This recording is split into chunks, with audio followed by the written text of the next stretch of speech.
हमारे गांव में एक ऐसी मान्यता है जिसका नाम सुनते ही लोगों के रोंगटे खड़े हो जाते हैं। कहा जाता है कि कोई भी पाला हुआ जानवर 20 साल से ज्यादा जिंदा नहीं रहना चाहिए, क्योंकि जैसे ही वो 20 साल पार करता है वो इंसानों का खून पीने वाला राक्षस बन जाता है। कल हमारे घर की बूढ़ी बकरी ने भी पूरे 20 साल पूरे कर लिए थे और इसी वजह से पूरे गाँव में हलचल मची हुई थी। गाँव वाले बार बार मेरे पिताजी को समझा रहे थे, रमेश देर मत करो, इसे अभी मार दो वरना बहुत देर हो जाएगी। लेकिन पिताजी उसकी तरफ देखते रहे जैसे वो कोई जानवर नहीं बल्कि परिवार का सदस्य हो। तभी मैंने देखा बूढ़ी बकरी की आंखों से आंसू बह रहे थे, मानो उसे सब कुछ समझ आ गया हो। पिताजी का दिल पिघल गया। उन्होंने बीड़ी का कश लिया और धीमी आवाज में बोले, जब ये छोटी सी थी तब मैं इसे पहाड़ों से उठाकर लाया था, इतने सालों से इसे पाला है, मैं इसे नहीं मार सकता। उनकी बात सुनकर गांव वाले चुप हो गए, लेकिन मेरे दिल में अजीब सी घबराहट होने लगी, क्योंकि मैं जानता था कि इस बकरी में कुछ तो बहुत गलत था। बचपन से ही मुझे इससे डर लगता था, क्योंकि एक रात मैंने अपनी आंखों से वो चीज देखी थी जिसे याद करके आज भी मेरी रूह कांप जाती है। आधी रात को जब मैं बाहर गया था तब मैंने देखा था कि वो बकरी दो पैरों पर इंसानों की तरह खड़ी थी। फिर वो आराम से बाढ़ पार करके मुर्गियों के दड़बे में घुस गई। अगले ही पल उसने एक मुर्गी को दबोचा और उसकी गर्दन एक झटके में तोड़ दी। मैं डर के मारे पत्थर बन गया था। तभी उसने अचानक सिर घुमाकर मेरी तरफ देखा। ऐसा लगा जैसे उसे मेरी मौजूदगी का एहसास हो गया हो। मैं जान बचाकर भागा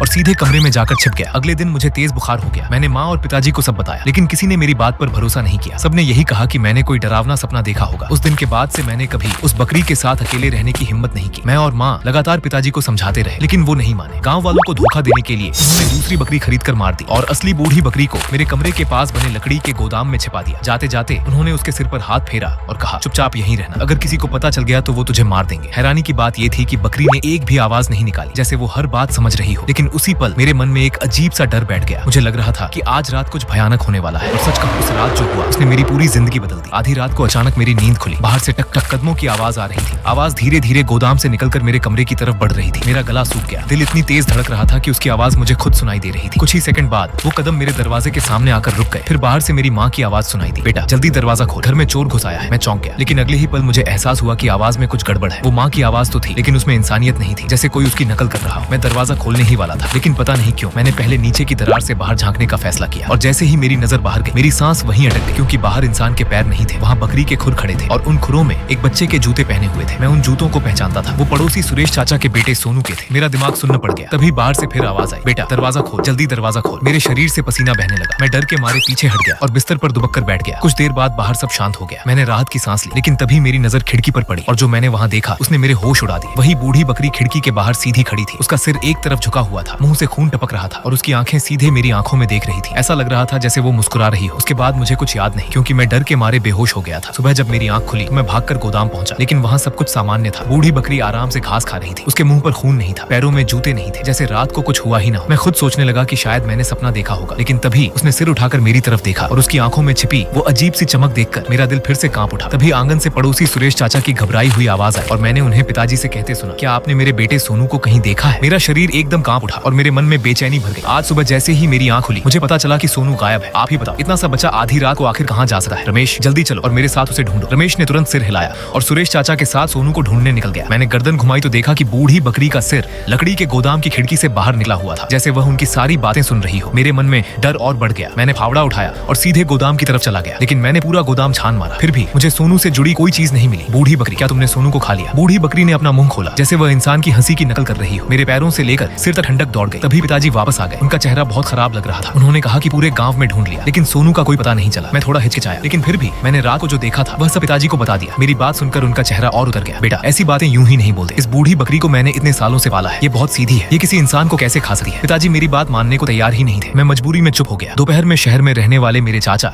अपने बेटे रोहित को लेकर हमारे घर आए। सुना था कि चाचा की अपनी पत्नी से लड़ाई हो गई, इसलिए वह कुछ दिन हमारे यहाँ रहने आए थे। रोहित बचपन से शहर में पला था और उसे जानवर बहुत पसंद थे। जैसे ही उसे पता चला कि लकड़ी के गोदाम में बूढ़ी बकरी बंद है, वह भागा हुआ उसे देखने चला गया। मुझे चिंता हुई, इसलिए मैं भी उसके पीछे चला गया। बूढ़ी बकरी उसके बाहर निकली, पतले हाथ को चाट रही थी। उसकी आंखों में लालच भरा हुआ था। मुझे डर था कि कहीं उसके साथ कुछ बुरा ना हो जाए, इसलिए मैंने तुरंत उसे पकड़कर बाहर खींच लिया। रात को रोहित मेरे साथ ही सोया। हम दोनों बहुत कम मिलते थे, इसलिए देर रात तक बातें करते रहे। तभी अचानक मुझे फिर से गोदाम की तरफ से टप टप कदमों की आवाज सुनाई दी। मेरा चेहरा तुरंत उतर गया। मैंने धीरे से रोहित से कहा, सुनो चाहे कुछ भी सुनो, बाहर मत निकलना। उसने पूछा, क्यों? बाहर क्यों नहीं जाना? तभी दरवाजे के बाहर से मेरे चाचा की आवाज आई, रोहित जल्दी घर चलो, तुम्हारी माँ आत्महत्या करने वाली है। ये सुनते ही रोहित घबरा गया और तुरंत बिस्तर से कूदकर दरवाजा खोलने जाने लगा। मैंने जल्दी से उसे रोक लिया। मैंने दरवाजे की दरार की तरफ इशारा किया, पहले नीचे झुककर देखो, बाहर जो खड़ा है वह सच में तुम्हारे पापा हैं या नहीं? उसने मुझे अजीब नजर से देखा, लेकिन फिर भी नीचे झुक गया। उसने कहा, तुम कैसी बातें कर रहे हो? बाहर तो मेरे पापा के ही पैर दिख रहे हैं। मैं भी तुरंत नीचे झुक गया और दरार से बाहर देखने लगा। मैंने देखा कि बाहर सच में इंसान के पैर थे। जूते भी वही थे जो चाचा ने दोपहर में पहने थे। क्या सच में बाहर चाचा ही खड़े थे? लेकिन न जाने क्यों मुझे कुछ अजीब लग रहा था। तभी अचानक मेरे दिमाग में एक बात बिजली की तरह कौंधी। चाचा एक बड़े आदमी थे, उनकी टांगे इतनी पतली नहीं हो सकती थी, लेकिन दरार से जो टांगे दिख रही थी वे बहुत पतली थी, बिल्कुल किसी बच्चे की टांगों जैसी। मेरे मन में एक डरावना ख्याल आया, क्या ऐसा हो सकता है कि बूढ़ी बकरी ने सोनू की टांगों को इंसानी टांगों जैसा बनाकर हमें धोखा देने की कोशिश की हो। मैंने फिर कहा, रोहित बाहर मत जाना, दरवाजे के बाहर जो है वह तुम्हारे पापा नहीं है। लेकिन रोहित गुस्सा हो गया, उसने मुझे पागल कहा और मेरी बात सुने बिना दरवाजा खोलने चला गया। खटाक दरवाजा खुल गया, लेकिन बाहर कोई नहीं था। एक ठंडी हवा का झोंका आया और हम दोनों कांप गए। उसने आवाज लगाई, पापा आप कहाँ हैं? तभी थोड़ी दूर से चाचा की आवाज आई, रोहित मैं यहाँ हूँ। उनकी आवाज बहुत धीमी थी, जैसे गला दबाकर बोल रहे हो। मैंने देखा कि चाचा दरवाजे के पास वाले खंभे के पीछे खड़े थे, उनका पूरा शरीर छिपा हुआ था, सिर्फ सिर दिखाई दे रहा था। उन्होंने कहा, रोहित जल्दी इधर आओ, हमें घर जाना है। फिर उन्होंने एक हाथ बाहर निकाला और उसे अपनी तरफ बुलाने लगे, लेकिन उनका हाथ बहुत अजीब तरीके से हिल रहा था, जैसे कोई दूसरी चीज उसे पकड़कर पीछे से ऊपर नीचे हिला रही हो। मैं डर के मारे बुरी तरह कांप गया। मैंने रोहित का हाथ कसकर पकड़ लिया और उसे उनके पास जाने नहीं दिया। रोहित गुस्से में मुझसे बोला, आज रात तुम्हें क्या हो गया है? तुम मुझे बार बार पापा के पास जाने से क्यों रोक रहे हो? क्या तुम्हें सुनाई नहीं दिया? मेरी माँ मुसीबत में है। रोहित ने गुस्से में मुझसे सवाल किया, लेकिन मुझे समझ नहीं आ रहा था कि मैं उसे कैसे समझाऊं। मैं घबराहट में पसीने से भीग गया था, क्योंकि अगर मैं उसे बता भी देता कि वह शायद इंसानों को खाने वाली बूढ़ी बकरी है, तो भी वह मेरी बात नहीं माना। रोहित ने मुझे धक्का देकर जमीन पर गिरा दिया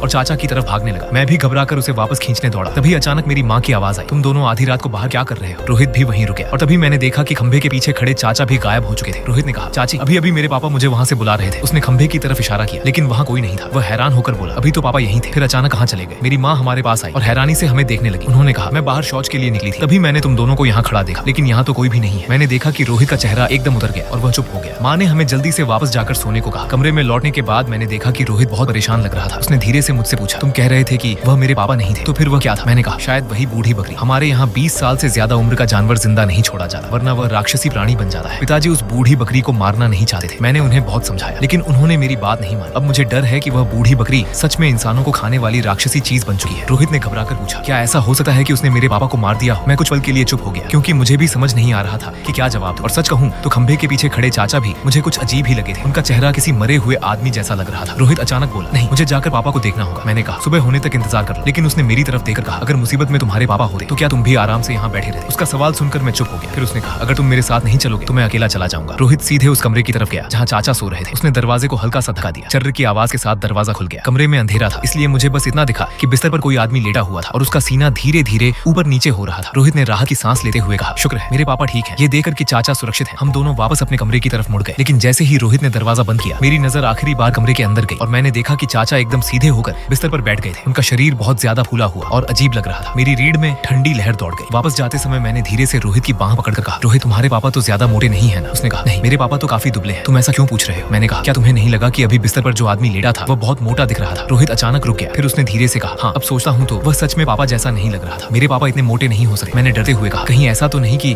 बूढ़ी बकरी ने तुम्हारे पापा को मार दिया और अब उसके शरीर के अंदर छिपी बैठी हो? रोहित ने तुरंत कहा, अगर ऐसा है तो चलो गोदाम में देखते हैं। अगर बूढ़ी बकरी वहाँ नहीं हुई तो सब समझ में आ जाएगा। हम दोनों डर के मारे एक दूसरे से सटे हुए धीरे धीरे गोदाम की तरफ बढ़े। गोदाम का दरवाजा थोड़ा सा खुला हुआ था। मैंने और रोहित ने एक दूसरे की तरफ देखा। हमारी आंखों में सिर्फ डर था। रोहित ने बहुत सावधानी से दरवाजा खोला, लेकिन अंदर बूढ़ी बकरी कहीं दिखाई नहीं दी। ये देखते ही रोहित का चेहरा एकदम काला पड़ गया। वह गुस्से और डर से कांपते हुए बोला, मैं उस बूढ़ी बकरी को मार डालूंगा। उसने मेरे पापा के साथ कुछ किया है। मैंने उसे रोकने की कोशिश की। मैंने कहा, लेकिन वह अब साधारण बकरी नहीं रही। अगर वह सच में राक्षसी प्राणी बन चुकी है तो तुम उसका मुकाबला नहीं कर पाओगे। लेकिन रोहित अपनी जिद पर अड़ा रहा। वह चाचा के कमरे की तरफ बढ़ने लगा। मुझे डर था कि कहीं उसके साथ कुछ बुरा ना हो जाए, इसलिए मैंने तुरंत जोर से कहा, मम्मी बचाओ, पापा जल्दी बाहर आओ। पापा ने तुरंत पूछा, क्या हुआ? जैसे ही रोहित ने मेरे माता पिता को देखा, वह फूट फूट कर रोने लगा। उसने कहा, चाची, मेरे पापा को उस बूढ़ी बकरी ने खा लिया है। उसकी बात सुनकर मेरे माता पिता एकदम हैरान रह गए। माँ ने कहा, बेटा कैसी उल्टी सीधी बातें कर रहे हो? बूढ़ी बकरी किसी इंसान को कैसे खा सकती है? रोहित ने जिद करते हुए कहा, अगर आपको भरोसा नहीं है तो चलकर चाचा के कमरे में देख लीजिए। मेरे माता पिता आधा यकीन और आधा शक लेकर चाचा के कमरे में पहुंचे। दरवाजा खोला तो देखा कि चाचा बिस्तर पर आराम से सो रहे थे। उनका शरीर बिल्कुल सामान्य था, वो पहले जैसा ही दिख रहा था, उसमें कोई बदलाव नहीं था। हमारी आवाज सुनकर चाचा की नींद खुल गई। उन्होंने जम्हाई लेते हुए कहा, अरे तुम लोग आधी रात को सोने की बजाय यहाँ क्या कर रहे हो? रोहित भागकर अपने पापा के पास गया और बोला, पापा आप ठीक तो है ना? फिर वह उन्हें ध्यान से देखने लगा, लेकिन उनके शरीर पर कहीं भी कोई घाव नहीं था। उनका चेहरा और आवाज भी बिल्कुल सामान्य थी, जैसे कुछ हुआ ही ना हो। जबकि मैं और रोहित अपनी आंखों से उन्हें पहले अजीब तरह से फूला हुआ देख चुके थे। शायद अंधेरे की वजह से हमसे गलती हुई हो, ऐसा सोचकर मैं खुद को समझाने लगा। लेकिन एक बात साफ थी, गोदाम से बूढ़ी बकरी सच में गायब हुई थी। तभी पिताजी को पता चला कि बूढ़ी बकरी नहीं मिल रही थी। वो घबरा गए और बोले, कहीं वह गांव में तो नहीं निकल गई? अगर किसी गांव वाले ने उसे देख लिया तो वे उसे मार डालेंगे। ये कहकर वह जल्दी से गोदाम की तरफ दौड़े। हम सब भी उनके पीछे पीछे गए। लेकिन जब हम वहां पहुंचे तो देखा कि बूढ़ी बकरी फिर से गोदाम के अंदर मौजूद थी। वह आंखें बंद की आराम से सो रही थी। पिताजी ने राहत की सांस ली और फिर हमें डांटे हुए बोले, बस बहुत हुआ, तुम दोनों बेकार की बातें सोच रहे हो, अब जाओ और चुपचाप सो जाओ। मजबूरी में मैं और रोहित वापस कमरे की तरफ चल दिए। लेकिन गोदाम का दरवाजा बंद होने के बाद मैंने एक बार पीछे मुड़कर देखा और उसी पल मेरे पूरे शरीर के रोंगटे खड़े हो गए। बूढ़ी बकरी न जाने कब आंखें खोल चुकी थी। उसका पूरा शरीर इंसानों की तरह सीधा खड़ा था और वह दरवाजे की दरार से हमारी तरफ देख रही थी। जैसे ही उसकी नजर मेरी नजर से मिली। उसने मुंह फैलाकर मेरी तरफ एक डरावनी मुस्कान दी। मेरे माथे पर ठंडा पसीना आ गया। मैंने तुरंत अपना चेहरा दूसरी तरफ घुमा लिया। कमरे में लौटने के बाद भी हम दोनों को नींद नहीं आ रही थी, जबकि रात के लगभग 3 बज चुके थे। हम दोनों आंखें फाड़े छत को देखते रहे। तभी रोहित ने धीरे से पूछा, तुम क्या सोचते हो? क्या वह सच में मेरे पापा थे? मैंने कहा, अंधेरा बहुत था, शायद हमसे गलती हुई हो। लेकिन रोहित बोला, जब मैंने उनके शरीर को छुआ था तब मुझे बिल्कुल इंसान जैसी त्वचा महसूस नहीं हुई थी। ऐसा लग रहा था जैसे मैं किसी सड़ी हुई चिकनी मांस की चीज को छू रहा हूँ। उसकी बात सुनकर मेरे शरीर में सिहरन दौड़ गई। मैंने कहा, ऐसी बातें मत कर, तुम मुझे और डरा रहे हो। मेरे पूरे शरीर में झुरझुरी होने लगी थी। फिर रोहित ने पूछा, क्या तुमने कभी चमड़ी वाली बकरी की कहानी सुनी है? मैंने सिर हिलाकर मना कर दिया, लेकिन न जाने क्यों मेरा शरीर फिर कांप गया। रोहित बहुत धीमी आवाज में बोला, तुमने कहा था कि 20 साल से ज्यादा उम्र वाले जानवर राक्षस बन जाते हैं। मुझे याद आया कि बचपन में एक बुजुर्ग ने मुझे एक कहानी सुनाई थी। उन्होंने बताया था कि एक खास तरह की राक्षसी बकरी होती है जिसे चमड़ी वाली बकरी कहा जाता है। वह चुपचाप लोगों की खाल उतार लेती है और फिर वही खाल पहनकर उनके जैसा बन जाती है। वह उस इंसान की हर हरकत की नकल कर सकती है, यहाँ तक कि उसकी यादें भी उसके पास आ जाती हैं। कई बार तो लोगों को पता भी नहीं चलता कि उनके आसपास असली इंसान है या वह राक्षसी बकरी। कहा जाता है कि जब वह 6 लोगों की खाल पहन लेती है तब वह पूरी तरह इंसान बन जाती है और आखिरी शिकार किए गए इंसान का रूप हमेशा के लिए अपना लेती है। उसकी बात सुनकर मेरी रीढ़ में ठंडक दौड़ गई और तभी मुझे महसूस हुआ कि कमरे का माहौल पहले से ज्यादा ठंडा हो गया है। रोहित लगातार मेरी तरफ घूर रहा था। उसकी काली आंखें और बड़ी होती जा रही थी। फिर उसने धीमी आवाज में कहा, तुम्हें क्या लगता है कहीं मैं ही वह इंसान तो नहीं हूँ जिसकी खाल उतार ली गई है? मैंने घबराकर कहा, रोहित बस करो, मुझे मत डराओ, मैं वैसे ही बहुत डरा हुआ हूं। अगर तुम ऐसे ही बोलते रहे तो मैं सच में नाराज हो जाऊंगा। सुबह होते ही मैं गांव के मुखिया को सब बताऊंगा और बूढ़ी बकरी को मरवा दूंगा। लेकिन रोहित कुछ नहीं बोला। वह बिना पलक झपकाए मुझे घूरता रहा। फिर मुझे लगा कि उसकी आंखों की काली पुतलियां सिकुड़ कर एक पतली सी लकीर बन गई हैं। उसने अजीब सी आवाज में कहा, जब से तुम पैदा हुए थे मैं तभी से तुम्हारे मांस का इंतजार कर रहा हूँ। तभी मैंने देखा कि रोहित के चेहरे की खाल के अंदर से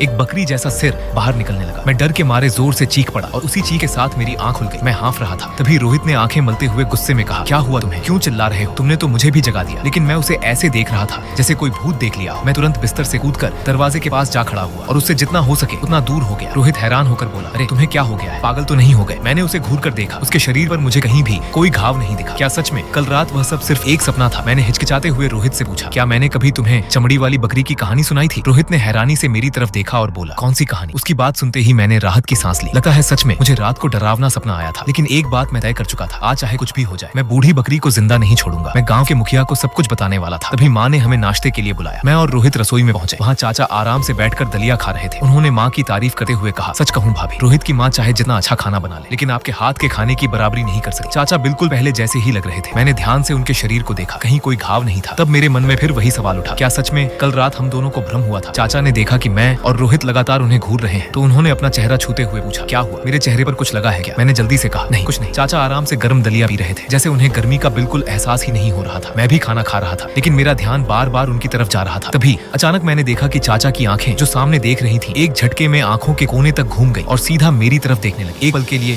उनकी दोनों पुतलियां पतली काली लकीरों जैसी लगने लगी। मेरा हाथ कांप गया और गर्म दलिया लगभग मेरे हाथ से गिर गया। लेकिन अगले ही पल चाचा फिर बिल्कुल सामान्य दिखने लगे, जैसे अभी जो मैंने देखा वह सिर्फ मेरा भ्रम था। मैं कांपती आवाज में रोहित को यह बात बताने ही वाला था कि मैंने देखा उसका चेहरा भी सफेद पड़ चुका था और उसके माथे पर मुझसे ज्यादा पसीना था। उसने तुरंत मेरा हाथ पकड़ा और मुझे घर के बाहर खींच ले गया। पीछे से माँ की आवाज आई, अरे तुम दोनों खाना छोड़कर कहाँ जा रहे हो? बाहर निकलते ही रोहित ने घबराकर कहा, मैंने अभी अपने पापा की आंखें बदलते देखी, अब हम क्या करेंगे? मैंने तुरंत कहा, चलो गांव के मुखिया के पास चलते हैं। अब मुझे पिताजी की भावनाओं की कोई परवाह नहीं थी। अगर वह अभी भी बूढ़ी बकरी को बचाने की जिद करेंगे तो हमारे पूरे परिवार की जान खतरे में पड़ जाएगी। मैं रोहित को लेकर गांव के मुखिया के घर पहुंचा। वहां मुखिया और उनकी पत्नी दोनों मौजूद थे। उनकी पत्नी को सब लोग दादी माँ कहते थे। कहा जाता था कि उन्हें ऐसी चीजों का काफी ज्ञान है। मैंने रोते रोते पूरी बात शुरू से लेकर आखिर तक उन्हें बता दी। मेरी बात सुनकर मुखिया का चेहरा बदल गया। उन्होंने कहा, तुम्हारे पिताजी ने बहुत बड़ी गलती की है। दादी माँ ने गहरी सांस लेकर कहा, इसमें पूरी गलती तुम्हारे पिताजी की भी नहीं है। उन्होंने उस बूढ़ी बकरी को इतने सालों तक पाला है। संभव है कि वह बकरी बहुत पहले से उनके दिमाग पर असर डाल रही हो। 20 साल से ज्यादा जिंदा रहने वाली ऐसी बकरियां साधारण जानवर नहीं रहती, वे राक्षसी प्राणी बन जाती हैं। ऐसे में किसी इंसान की सोच पर असर डालना उनके लिए मुश्किल नहीं होता। फिर उन्होंने रोहित की तरफ देखकर कहा, तुम्हारे पापा और सोनू को अब बचाया नहीं जा सकता। उस बूढ़ी बकरी ने उनकी खाल उतार ली है। वह साधारण राक्षस नहीं बल्कि चमड़ी वाली बकरी है और जब वह छठी खाल पहन लेगी तब वह हमेशा के लिए इंसान बन जाएगी। दादी माँ की बात सुनते ही रोहित की आंखें लाल हो गई, क्योंकि उन्होंने वही बात कही थी जो मैंने अपने सपने में उससे सुनी थी। रोहित की आंखों से आंसू बहने लगे। वह रोते हुए बोला, मेरे पापा सच में मर गए। उसे उस हालत में देखकर मेरे मन में बहुत अपराध बोध हुआ। अगर पिताजी ने बूढ़ी बकरी को पहले ही मार दिया होता तो चाचा भी जिंदा होते और सोनू भी बच जाता। दादी माँ ने सख्त आवाज में कहा, उस बकरी को हर हाल में मारना होगा। फिर उन्होंने मुखिया से कहा, आप तुरंत कस्बे से कसाई को बुलाकर लाइए। मैंने हैरानी से पूछा, एक बकरी को मारने के लिए कसाई को बुलाने की क्या जरूरत है? दादी माँ बोली, ऐसी राक्षसी बकरी को सिर्फ कसाई के बड़े छुरे से ही मारा जा सकता है। उस छुरे पर इतने जानवरों का खून लगा होता है कि उसकी भारी नकारात्मक शक्ति इस राक्षसी बकरी को दबा सकती है। मुखिया तुरंत कस्बे की तरफ निकल गए। फिर दादी माँ ने रोहित से कहा, बेटा तुम थोड़ी देर बाहर जाओ, मुझे इससे अकेले में बात करनी है। रोहित ने मेरी तरफ चिंता से देखा लेकिन फिर बाहर चला गया। मैं समझ नहीं पा रहा था कि दादी माँ उसे बाहर क्यों भेज रही नहीं है। उन्होंने मेरी तरफ गंभीर नजरों से देखा और कहा, अब जो मैं कहने वाली हूँ उससे घबराना मत। रोहित भी उस बूढ़ी बकरी का शिकार हो चुका है, अब उसके पास सिर्फ उसकी खाल बची है। उनकी बात सुनते ही मेरा चेहरा सफेद पड़ गया। दादी माँ ने दरवाजे पर लटकी घंटी की तरफ इशारा किया और कहा, जब तुम दोनों अंदर आए थे तब ये घंटी बजी थी। ये साधारण घंटी नहीं है, अगर कोई इंसान आए तो ये नहीं बजती, लेकिन अगर कोई बुरी चीज अंदर आए तो ये अपने आप बज उठती है। ये सुनते ही मेरे पैरों तले जमीन खिसक गई। मुझे तो पता ही नहीं चला कि रोहित कब मारा गया। दादी माँ ने पूछा, कल रात बाद में क्या तुम सो गए थे? मैंने सिर हिलाकर हाँ कहा। उन्होंने कहा, बहुत संभव है कि उसी समय रोहित मारा गया हो और जो सपना तुमने देखा था वह सपना नहीं बल्कि सच था। चमड़ी वाली बकरी अब तक 3 लोगों की खाल पहन चुकी है, अगर उसने और 3 लोगों की खाल उतार ली तो वह पूरी तरह इंसान बन जाएगी। फिर उन्होंने पूछा, सोचो उसका अगला निशाना कौन हो सकता है? मैंने तुरंत हिसाब लगाया, अगर माँ और पिताजी 2 लोग हैं तो छठा नंबर मेरा होगा। क्या वह मेरी जगह लेना चाहती है? मैं घबराकर बोला, दादी माँ कृपया हमारे परिवार को बचा लीजिए। उन्होंने कहा, जैसे ही मुखिया कसाई को लेकर लौटेंगे मैं एक उपाय करूंगी और फिर उस बूढ़ी बकरी का अंत कर देंगे। मैंने पूछा, लेकिन तब तक माँ और पिताजी का क्या होगा? अगर वह रोहित के रूप में जाकर उन पर हमला कर दे तो? दादी माँ ने अपनी जेब से एक ताबीज निकाला और कहा, इसे हमेशा अपने शरीर के साथ रखो, जब तक ये तुम्हारे पास रहेगा वह बूढ़ी बकरी तुम्हारे माँ बाप को नुकसान नहीं पहुंचा पाएगी। मैंने तुरंत उनका धन्यवाद किया, ताबीज को अपनी जेब में रखा और बाहर निकल आया। रोहित अभी भी दरवाजे के पास मेरा इंतजार कर रहा था। जैसे ही उसने मुझे देखा वह तुरंत मेरे पास आया और पूछा, दादी माँ ने तुमसे क्या कहा? मैं अनजाने में 2 कदम पीछे हट गया, लेकिन मुझे पता था कि मुझे अपने डर को जाहिर नहीं होने देना है, इसलिए मैंने सामान्य बनने की कोशिश करते हुए कहा, दादी माँ बस इतना कह रही थी कि जब बूढ़ी बकरी को मारने की कोशिश होगी तब शायद पिताजी उसे बचाने के लिए बीच में आ सकते हैं। मैंने अपनी भावनाओं को छिपाते हुए कहा, दादी माँ बस मुझे समझा रही थी कि जब बूढ़ी बकरी को मारने की कोशिश होगी तो पिताजी उसे बचाने के लिए बीच में आ सकते हैं, इसलिए मुझे उन पर नजर रखनी होगी। मैं ये कैसे कहता कि दादी माँ ने तो ये भी कहा था कि रोहित अब इस दुनिया में नहीं रहा। ऐसी बात मैं उसके सामने कैसे बोला? मेरी बात सुनकर रोहित को कोई शक नहीं हुआ, लेकिन मैं जानबूझकर उससे थोड़ा दूर दूर रहने लगा। तभी रोहित बोला, तुम्हें नहीं लगता कि गांव के मुखिया और दादी माँ में से कोई चमड़ी वाली बकरी हो सकता है? मैं मन ही मन सोचने लगा कि बूढ़ी बकरी अब भी मुझे बहकाने की कोशिश कर रही है। तभी रोहित ने अचानक मेरा हाथ पकड़ लिया। मैं इतना डर गया कि लगभग चीख ही पड़ा, लेकिन उसने मुझे खींचकर मुखिया के घर की खिड़की के पास ले गया। वहाँ मैंने साफ देखा कि खिड़की के किनारे कुछ बकरी के खुरों के निशान बने हुए थे। रोहित ने कहा, क्या पता बूढ़ी बकरी रात को इसी खिड़की से अंदर गई, अगर वह दरवाजे से नहीं गई तो दादी माँ की घंटी भी नहीं बजी होगी और हो सकता है कि मुखिया और दादी माँ दोनों की खाल भी उसी ने पहन ली हो। उसकी बात सुनकर मेरे मन में फिर शक पैदा होने लगा। मेरी जेब में रखा ताबीज हल्का हल्का गर्म हो रहा था। मैं सोचने लगा कि ये सच में मेरी रक्षा कर रहा है या फिर मुझे धोखा देने का कोई तरीका है। और अगर मुखिया सच में कसाई को बुलाने नहीं गए बल्कि समय बिताने के लिए गए हों तो जितना ज्यादा मैं सोचता उतना ही डर बढ़ता जाता। लेकिन मैं रोहित की बातों पर पूरी तरह भरोसा भी नहीं कर सकता था, क्योंकि दादी माँ ने साफ कहा था कि रोहित असली नहीं है। मुझे सबसे ज्यादा चिंता अपने माता पिता की थी, इसलिए मैं तुरंत घर की तरफ भागा। पीछे से रोहित चिल्लाया, रुको मैं भी आ रहा हूँ। जब मैं घर पहुंचा तो देखा माँ आंगन में कपड़े धो रही थी और पिताजी कुर्सी पर बैठकर धूप सेंक रहे थे। उन्हें सुरक्षित देकर मैंने राहत की सांस ली, लेकिन फिर भी मैं ये तय नहीं कर पा रहा था कि ताबीज अपने पास रखूं या फेंक दूं, क्योंकि अब मुझे किसी पर भी पूरा भरोसा नहीं था। मैंने पिताजी से पूछा, चाचा कहाँ हैं? उन्होंने कहा, तुम्हारे चाचा बूढ़ी बकरी के पास गए हैं। ये सुनते ही मैं भागकर गोदाम में पहुंचा, लेकिन वहाँ बूढ़ी बकरी कहीं नहीं थी। जमीन पर सिर्फ एक पतली सी इंसानी खाल पड़ी थी और वह चाचा की खाल थी। ये देखकर मेरे पैरों तले जमीन खिसक गई। अब बूढ़ी बकरी आखिर किसका रूप लेकर घूम रही थी? मेरे मन में भयानक डर भर गया। तभी पीछे से आए रोहित ने भी वह खाल देख ली और जोर जोर से रोने लगा। मैं उसे रोता देख रहा था, लेकिन फिर भी तय नहीं कर पा रहा था कि वह सच में रोहित है या बूढ़ी बकरी का कोई खेल। उसकी आवाज सुनकर माँ और पिताजी भी वहाँ आ गए। माँ ने जैसे ही जमीन पर पड़ी खाल देखी वह डर के मारे वहीं बैठ गई और रोते हुए बोली, ये क्या हो गया? आखिर ये कैसे हो गया? पिताजी का चेहरा सफेद पड़ गया। वह बार बार बड़बड़ाने लगे, बूढ़ी बकरी ने सच में उसे खा लिया, वह सच में राक्षस बन गई। माँ गुस्से में बोली, मैंने तुम्हें पहले ही कहा था उसे मार डाल, लेकिन तुमने मेरी बात नहीं मानी। बेटे ने जो कुछ कहा था वह सब सच निकला, सोनू को भी उसी ने मारा। तुम रोहित को क्या जवाब दोगे? पिताजी की आंखें भर आई। उन्होंने खुद को थप्पड़ मारते हुए कहा, सारी गलती मेरी है। न जाने क्यों मैं उस बकरी को मार ही नहीं पाया। मेरे मन में हमेशा उसे बचाने की इच्छा उठी थी, लेकिन अब वह एहसास अचानक खत्म हो गया है। मुझे पता था कि इसमें पूरी गलती पिताजी की नहीं थी, क्योंकि इतने साल बूढ़ी बकरी के साथ रहने के कारण शायद वह उसके असर में आ चुके थे। मैंने कहा, मैंने गांव के मुखिया और दादी माँ को सब बता दिया है, वे कसाई को लेकर आने वाले हैं और आज बूढ़ी बकरी का अंत हो जाएगा। मेरी बात सुनकर माँ थोड़ी शांत हुई। फिर पिताजी बोले, ये सब खत्म होने के बाद मैं सोनू के परिवार से माफी मांगूंगा, चाहे मुझे अपनी सारी जमा पूंजी क्यों न देनी पड़े। अगर जरूरत पड़ी तो अपनी जान भी दे दूंगा। तभी मैंने देखा कि रोहित चुपचाप मेरी जेब की तरफ देख रहा था। वह सीधे ताबीज को घूर रहा था। उसी पल मुझे सब समझ में आ गया। बूढ़ी बकरी रोहित के शरीर में छिपी हुई है। उसने खुरों के निशान जानबूझकर दिखाए ताकि मैं ताबीज फेंक दूं। मैंने तुरंत अपनी शर्ट कसकर बंद कर ली और ताबीज को पूरी तरह छिपा लिया। ये देखते ही रोहित की आंखों का भाव बदल गया। उसने मुझे ऐसी नफरत से देखा कि मेरा खून जम गया। तभी बाहर से गांव के मुखिया की आवाज आई। वह कसाई को लेकर वापस आ चुके थे। मुझे खुशी हुई कि अब सब खत्म होने वाला है, लेकिन रोहित का चेहरा अचानक बदल गया। वो पलटकर भागने लगा। मैं बिना एक पल गंवाए उसके ऊपर कूद पड़ा और उसे जमीन पर दबोच लिया। मैं उससे ज्यादा ताकतवर था, इसलिए उसे कसकर पकड़े रहा। तभी दादी माँ भी अंदर आ गई। उन्होंने जमीन पर तड़पते रोहित को देखा और बोली, इस राक्षसी बकरी ने 3 लोगों की खाल पहन ली है, अब इसका अंत करने का समय आ गया है। रोहित बुरी तरह छटपटाने लगा और मुझे उसे पकड़ना मुश्किल होने लगा। तभी कसाई आगे बढ़ा। उसके हाथ में एक जिंदा मुर्गा था। उसने मुर्गे की गर्दन काटी और उसका खून रोहित के चेहरे पर छिड़क दिया। रोहित दर्द से चीख उठा। उसकी त्वचा धुएं की तरह जलने लगी। फिर कसाई ने उसके ऊपर मुट्ठी भर चावल फेंके। वह और जोर से चीखने लगा। मैं डरकर उससे दूर हट गया। वह जमीन पर तड़ता रहा और कुछ ही देर में उसका शरीर ऐसे पिचक गया